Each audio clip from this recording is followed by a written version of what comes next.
Assalamualaikum warahmatullahi wabarakatuh. Sebelumnya perkenalkan, nama saya Nur Habibah. Di sini saya akan menjelaskan materi pada subbab pertama, yaitu tentang konsep dan urgensi integrasi nasional.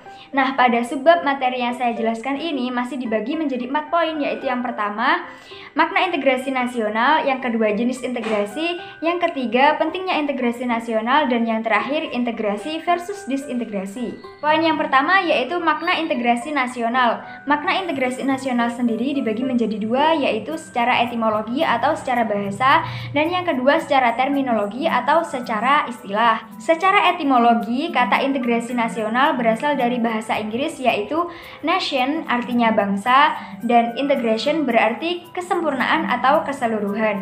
Sedangkan secara terminologi, integrasi nasional adalah proses penyatuan suatu bangsa yang mencakup seluruh aspek kehidupannya, yakni aspek sosial, aspek politik, aspek ekonomi, dan aspek sosial budaya.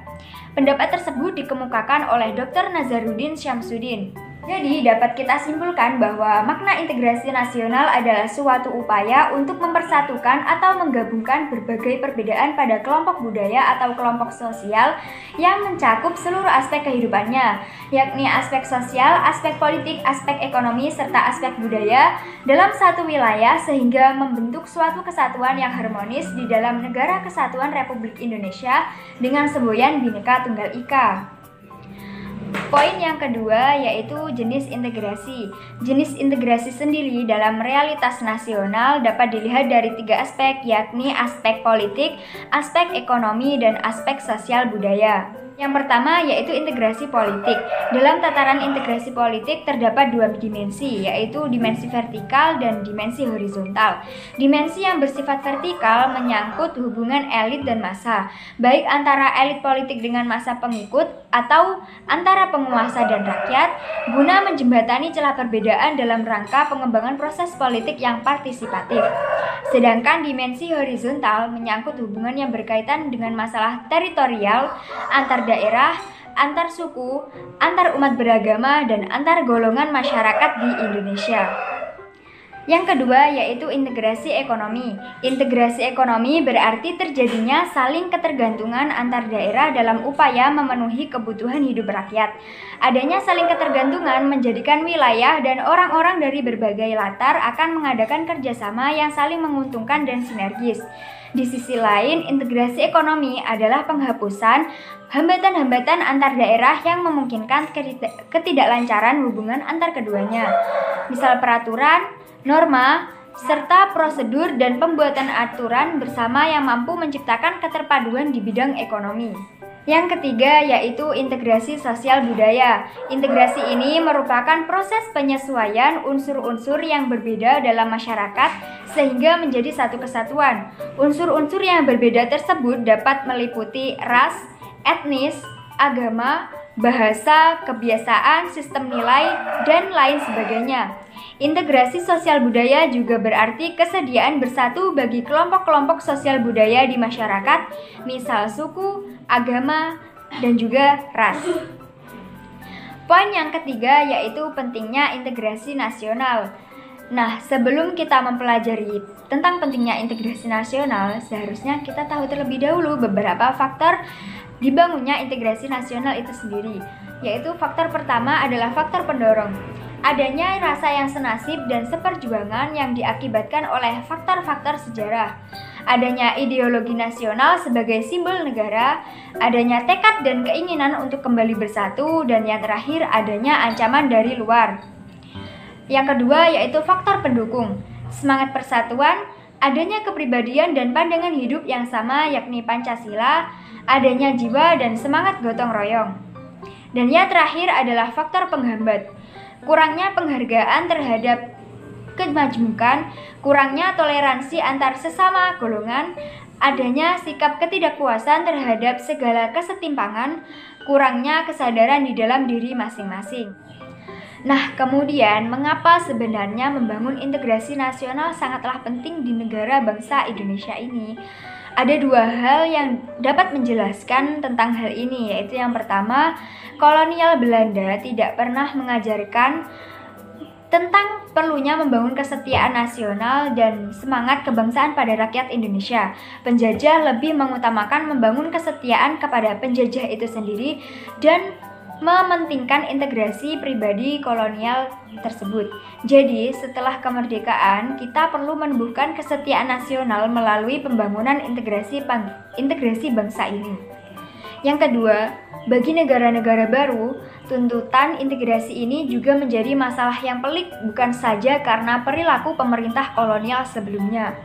Negara bangsa merupakan negara yang di dalamnya terdiri dari banyak bangsa yang selanjutnya bersepakat bersatu dalam sebuah bangsa yang besar.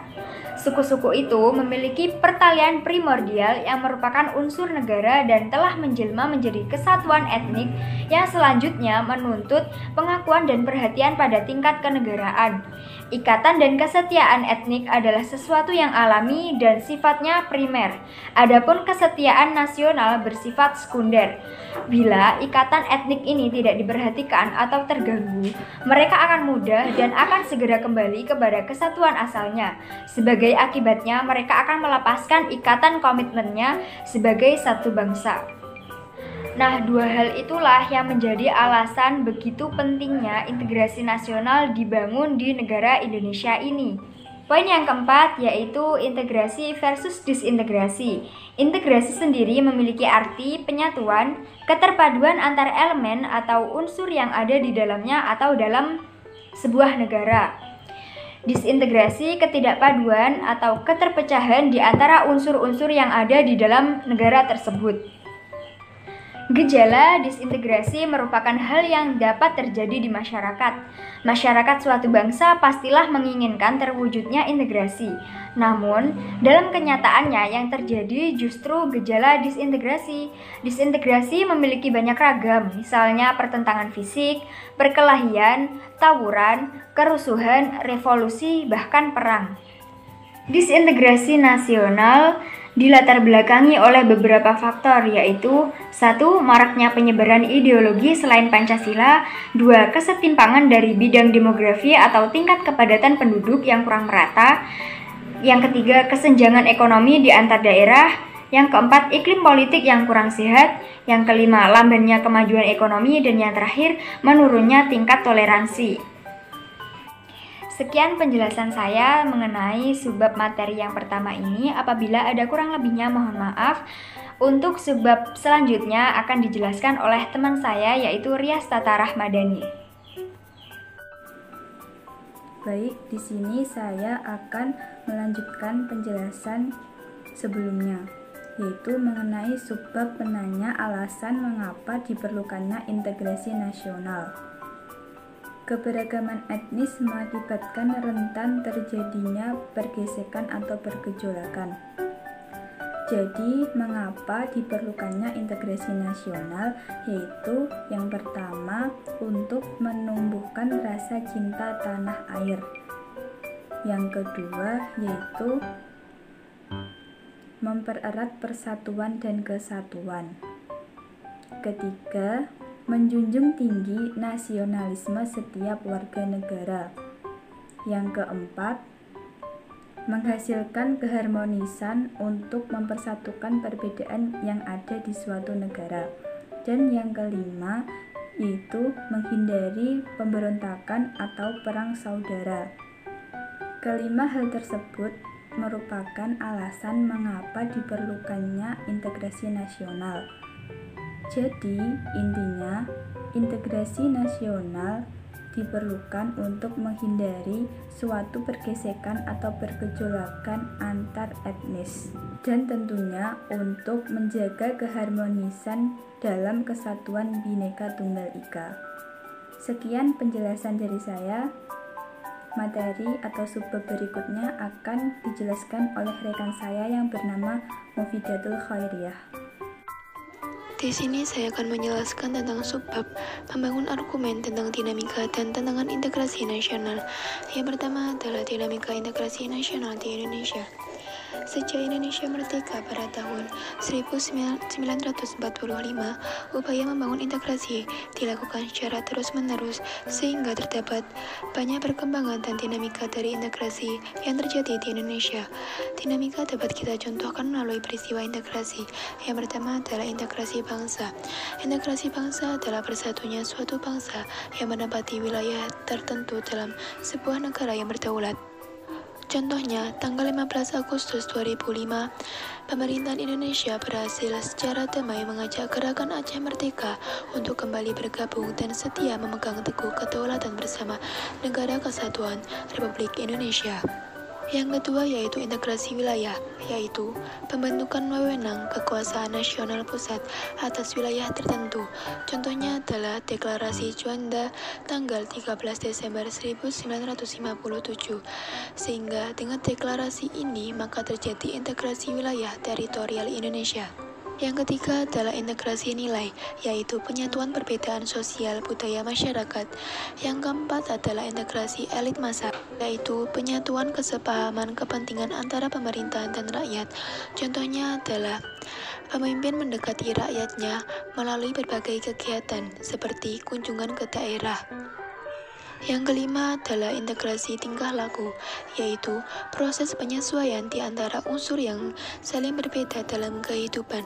Contohnya adalah pembentukan lembaga-lembaga politik, di mana orang-orang yang bekerja di lembaga tersebut akan memiliki aturan dan pola kerja yang teratur, sistematis, dan bertujuan. Yang kedua adalah tantangan dalam membangun integrasi. Dalam upaya mewujudkan integrasi nasional di Indonesia, tantangan yang dihadapi datang dari dimensi horizontal dan vertikal. Dimensi vertikal dalam integrasi nasional bertujuan mengintegrasikan persepsi dan perilaku elit dan massa dengan cara mengurangi perbedaan kesenjangan antara kelompok yang berpengaruh dengan yang dipengaruhi. Sedangkan dimensi horizontal mengintegrasi antara kelompok-kelompok dalam masyarakat dengan cara menjembatani perbedaan-perbedaan yang timbul oleh faktor-faktor teritorial atau kultur dengan mengurangi kesenjangan yang ditimbulkan oleh faktor-faktor tersebut. Sekian dari penjelasan saya yang akan dilanjutkan oleh Wafik Nur Anissa Arifin. Esensi dan urgensi integrasi nasional adalah munculnya kesadaran akan konsep Bhinneka Tunggal Ika dan merupakan sebuah kesadaran dan keharusan yang mutlak sebagai salah satu bentuk konsekuensi kita dalam ber-Indonesia.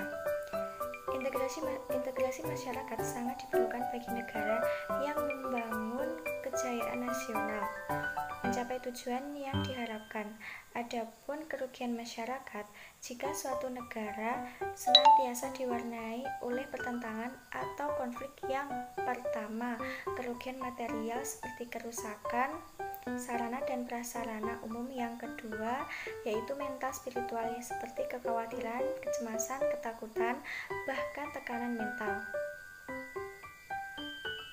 Selanjutnya, potensi yang dapat mengintegrasikan masyarakat yaitu persamaan kebutuhan untuk bekerja sama, serta konsensus tentang nilai-nilai tertentu dalam masyarakat. Yang terakhir, faktor-faktor integrasi nasional diantaranya penggunaan bahasa Indonesia, semangat kesatuan dan persatuan, adanya kepribadian dan pandangan hidup berkebangsaan yang sama yakni Pancasila. Namun semua kembali lagi ke integrasi masyarakat karena merupakan aspek penting untuk kejayaan bangsa dan negara. Kegagalan dalam mewujudkan integrasi masyarakat berarti kegagalan dalam mewujudkan kejayaan nasional. Sekian, wassalamualaikum warahmatullahi wabarakatuh. Assalamualaikum warahmatullahi wabarakatuh. Di sini saya akan menjelaskan subbab mengenai menggali sumber historis, sosiologis, dan politik tentang integrasi nasional. Subbab ini terbagi menjadi dua, yaitu perkembangan sejarah integrasi di Indonesia dan pengembangan sejarah integrasi di Indonesia. Oke, pertama kita akan membahas perkembangan sejarah integrasi di Indonesia. Menurut Surawa ada 3 model perkembangan integrasi di Indonesia, yakni model integrasi Imperium Majapahit, model integrasi kolonial, dan model integrasi nasional Indonesia. Pertama, model integrasi Imperium Majapahit. Model Imperium Majapahit ini lebih dikenal sebagai kemaharajaan. Struktur kemaharajaan ini bersifat konsentris. Konsentris pertama meliputi wilayah Jawa dan Madura yang dipimpin oleh raja dan saudara-saudaranya.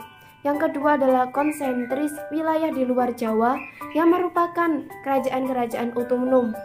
Konsentris ketiga adalah negara-negara sahabat yang berhubungan diplomatik dan hubungan dagang, antara lain Campa, Kamboja, dan Thailand. Yang kedua adalah model integrasi kolonial. Model ini lebih dikenal sebagai integrasi atas wilayah Hindia Belanda. Pemerintah kolonial membangun integrasi wilayah juga dengan menguasai maritim. Sedangkan integrasi vertikal antara pemerintah pusat dan pemerintah daerah dibina melalui jaringan birokrasi kolonial yang terdiri atas pegawai Belanda dan pribumi.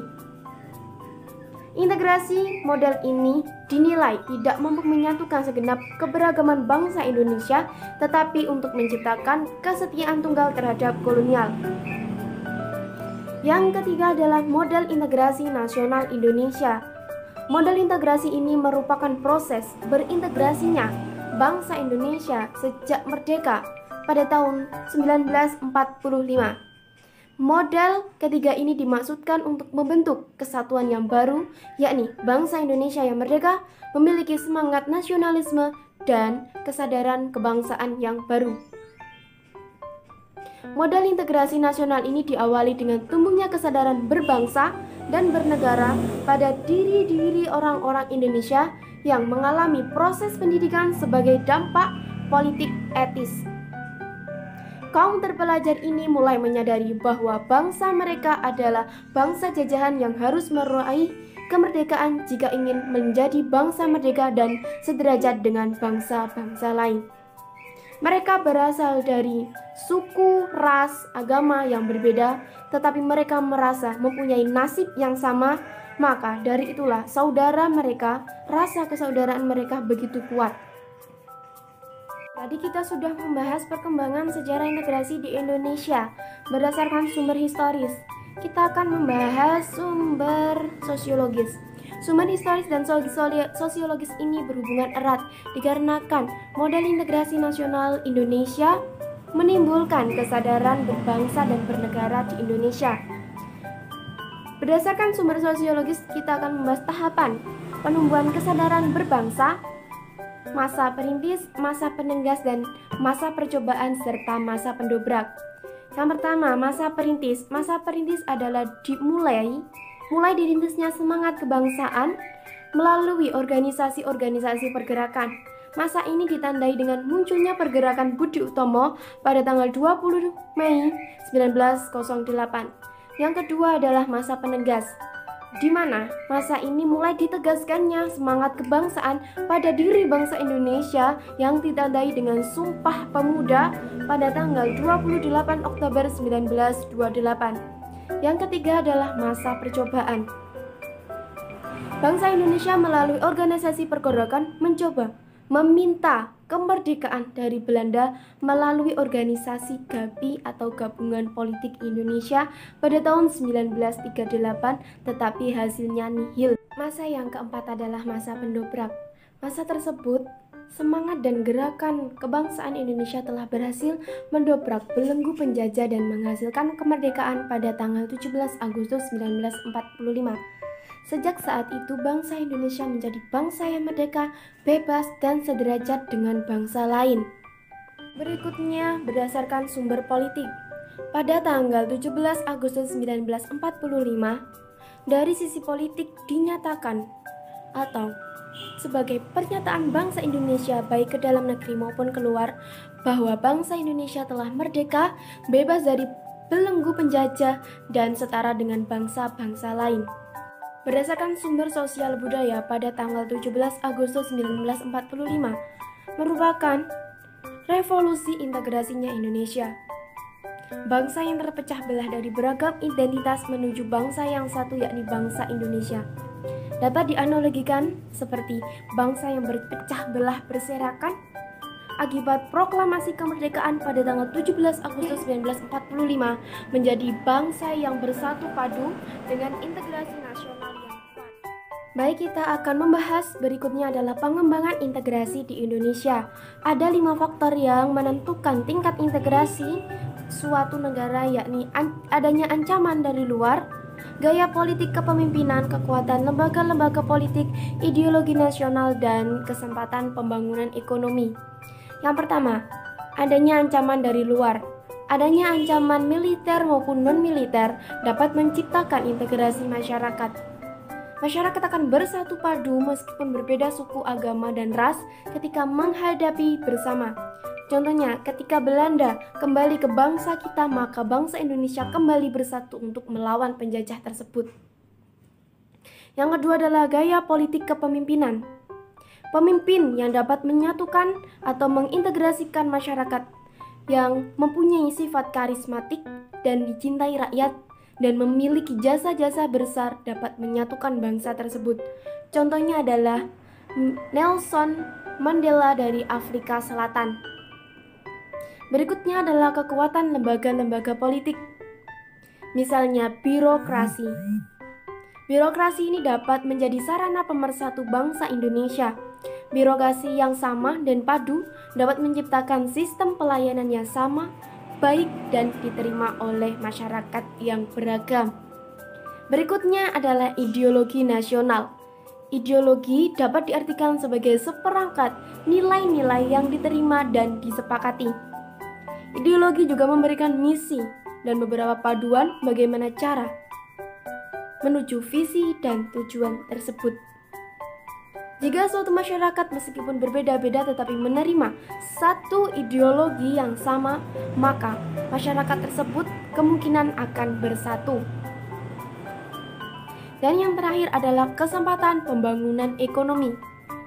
Jika pembangunan ekonomi berhasil dan menciptakan keadilan, maka masyarakat bangsa Indonesia bisa menerima satu kesatuan.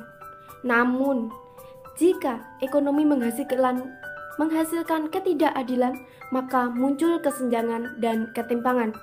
Orang-orang merasa dirugikan, miskin, dan sulit untuk bersatu karena merasa ketidakadilan tersebut. Berdasarkan pernyataan Sunyoto Usman pada tahun 1998 dinyatakan bahwa masyarakat atau suatu kelompok dapat diintegrasikan apabila masyarakat dapat menemukan dan menyepakati nilai-nilai fundamental yang dapat dijadikan rujukan bersama.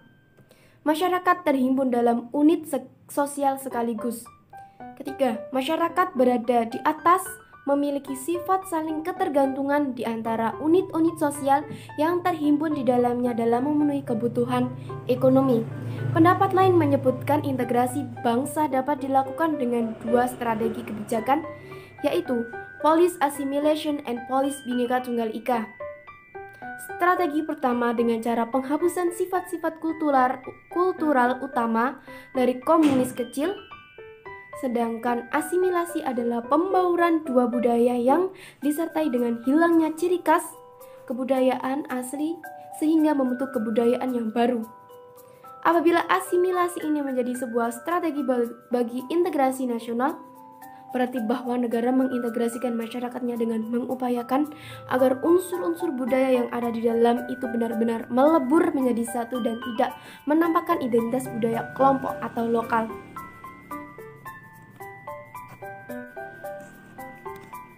Kebijakan strategi yang sebaiknya dilakukan di Indonesia: memperkuat nilai bersama, membangun fasilitas, menciptakan musuh bersama, memperkokoh lembaga politik, membuat organisasi untuk bersama, menciptakan ketergantungan ekonomi antar kelompok, mewujudkan kepemimpinan yang kuat, menghapuskan identitas lokal, membaurkan antar tradisi dan budaya lokal, serta menguatkan identitas nasional.